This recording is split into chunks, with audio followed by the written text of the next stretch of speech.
Right front row. Hey, Coach. Good to see you. Good to see you again, Coach. AP Stedham, AP and Kelly, as we see at syndicated radio. Coach, you have a couple things with your offense and defense and special teams that are mandatory that you get to have a better season. Well, I think it starts with anytime you're talking about an offense. And I sat here last year, and I would tell you that I had no idea who my 5 starting offensive linemen were going to be. That's an unsettling feeling, no matter where you are as a coach. We know who our 5 are going to be. We think we've got really good depth there. We've developed that offensive line. I think it starts there. I think it starts up front on the offensive line when we're talking about productive offenses week in and week out. Now, you've got to have playmakers. Let's face it. You have guys that have to make big plays because you can't go 3 yards, 4 yards, and win games. You have to score points in any league, and in particular the SEC. So to me, it starts up front, and then guys that can make big plays on the perimeter. Tie that into experience at the quarterback position, and I think you now have the makings of what you need on offense. Defensively, to me, it's been, right down the middle of your defense. Look, I think we all have gone to games. If you can't stop the run, you might as well go back to the concession stand because this is going to be a long day. So you start with being strong up the middle. And that means obviously the defensive tackle play, the middle linebacker play, the safety play, right down the middle of your defense. You have to build it there first and then work outside. To me, that's always been the way I've put together and constructed. And then you need selflessness on your football team to be really good in special teams. You've got to have your best players be part of special teams. It can't be a unit of second and thirds wanting to overachieve and be great. You've got to have your best players being selfless and understand how important it is to be part of special teams. Those would be, in a nutshell, how I would construct and put together offense, defense, and special teams. Left side, front row. Coach, 3 previous coaches at LSU have won national championships. Certainly no pressure, of course, but what is it about this institution that provides, kind of an infrastructure to do that?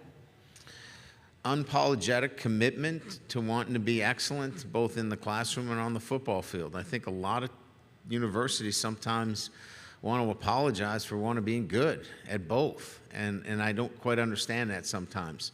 It takes resources, no doubt, but it takes, I think, a vision that says we want to do both. We want to be great in the classroom. We want to be great on the athletic fields. LSU wants that. That's the bar. I knew that, and that's why I wanted to be the head coach here. Left side, third row. Brian, obviously every program is different, but what do you think are some of the factors that make for a successful transition year that like the one you guys had last season? What are some of maybe the intangibles that have worked well that have you seen in an early stage of a program? Well, I think we had a good plan coming in, and the plan really started with understanding where the air was coming out of the tire. What were our problems? You have to sit back and assess where are our problems, and most of our problems were self-inflicted wounds. We had to clean up the things internally. We had to be more accountable. We had to have better attention to detail on a day-to-day basis. We had to be more committed to our academics. All those things carry over to what you do on the playing field. You're not going to forget your assignment. You're not going to miss out on the things that you're supposed to do in a timely fashion. So I think that's the first thing, and then you got to have your players clearly buy into that, and then hold them to that standard. A consistency of that approach is mandated, and if you don't, I don't think you can get that kind of quick transition. Right side, third row. Jacques Doucet, WAP-TV. What's been the next step with Jake Flint and the strength and conditioning program during the summer? And no breaking news, it's hot in Louisiana in the summer, but this summer's been even hotter than usual, Yes. It seems like. So have they been out there working, and what can you tell me about that? That's a great question. I think in year two, you start to work more on the individual and the development of the individual. We were laying down a program, a strength and conditioning program that was something that they weren't used to. And so I think as you get into year two, you become a little bit more focused on some of the workouts as they relate to position groups. Wide receivers, a little bit different than defensive linemen. Quarterbacks, obviously different than defensive backs. So we've been a little bit more targeted there. And then we've been extremely careful with the weather. As you know, we like to train outside. We want to acclimate our players to the outside. But we've been very careful with our runs. So one day a week we have our runs. We've moved those runs to an earlier time to make sure that we don't put our kids in a compromising situation. But you're absolutely right. Year two has definitely been a focused year for us as it relates to making some training adjustments to the particular position groups. Left side, second row. Dan Peck, ESPN 106.7 in Auburn. Coach, what is similar and what's different about recruiting to LSU versus the other places you've coached in your career? Well, I think I can tell you what's similar. What's similar is that the calendar has changed so dramatically that it's making it almost a year-round proposition. We hosted official visits through the month of June. That had never been the case. I think we're doing close to 44 out of the 52 weeks or 7-day weeks now in terms of our schedule. I think 10 years ago we were somewhere in the 36 range. So the schedule in recruiting has changed so much that it's forced so much more of a commitment in your time. And no one's complaining here. I'm just giving an answer to the question about the month of June now is a balancing act between camps and recruiting. What I think is unique about Louisiana and LSU is the players in state. First of all, there are great players in state, and we have to identify them all and recruit them well. But if we do that, they'll come to LSU.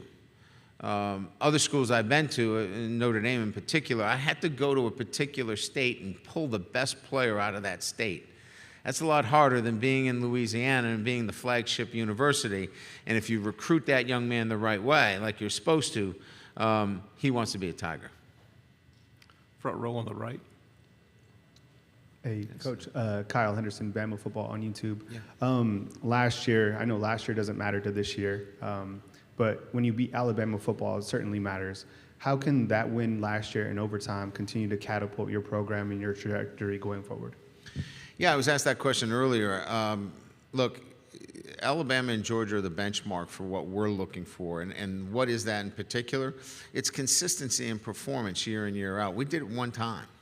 So we're not in that conversation at this point. So what we're hoping that it catapults us to is a more consistent football program that is competing for championships year in and year out. We don't want any dips in our programs at all. And I think when you look at it from a tangible standpoint, what it did for us is it helps us in recruiting that we don't have to paint a narrative that's not true. In other words, that we can say, look, we're going to compete with Alabama. We're going to be able to beat Alabama. It's not a fantasy, it's a reality. And so there is some tangible evidence there that you can use in recruiting, but the rest of it is really about it giving you momentum for consistency in performance. Left side, front row, and then we're going to the third row. Go ahead. Noah Groninger, Starcade Media. You've coached a lot of great schools. What makes LSU stand out and so unique in the college football landscape? Well, we have great alignment. I think you have to start there. Our president, athletic director, Scott Woodward, Kelly Zinn, our chief officer. I think those things are sometimes missed when you're talking about success of a program. We've got great alignment there. The thing that really, I think, sold me on this position was the resources for the student athletes. We provide our student athletes a championship environment as it relates to nutrition, health care, the ability to receive an education and be supported. All of those things matter when you talk about a successful business or organization, and having the resources, and then being collaborative and cohesive. You know, people ask me all the time about championships at LSU. You know, Kim Mulkey's helping us recruit. Jay's helping us recruit. Those guys are national championship coaches, and they're helping us recruit.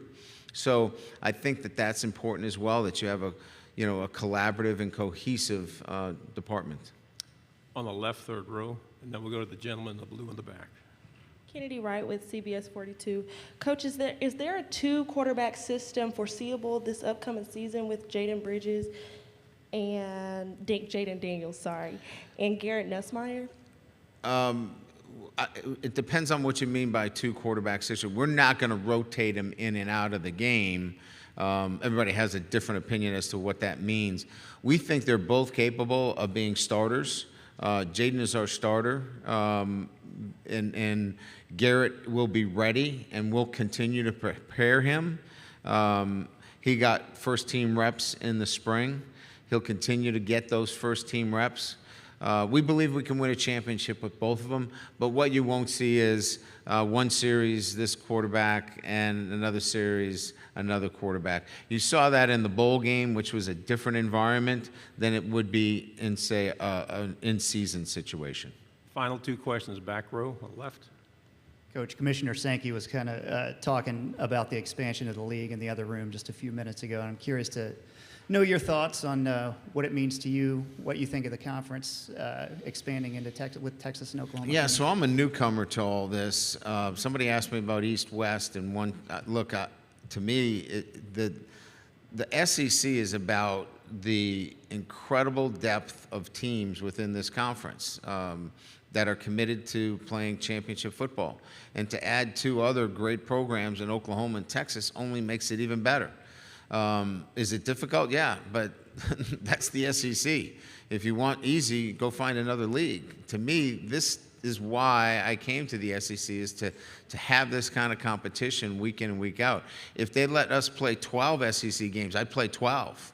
I mean, I really would, and I know that sounds crazy, but to me, it's about playing those games every single week and getting the opportunity to see the kind of teams that we have in the SEC. So I know that's going to be like the front page story. Kelly wants 12. It's tongue-in-cheek. The point is, I love the fact that we can showcase our teams, and any way that we can do that, I think is amazing. Final question, right side, second row. Nick Alvarez, AL.com. Brian, what about Tommy Rees's personality, coaching acumen makes him a good fit at Alabama and to be successful in this conference? I think it starts with played the game at a high level, smart,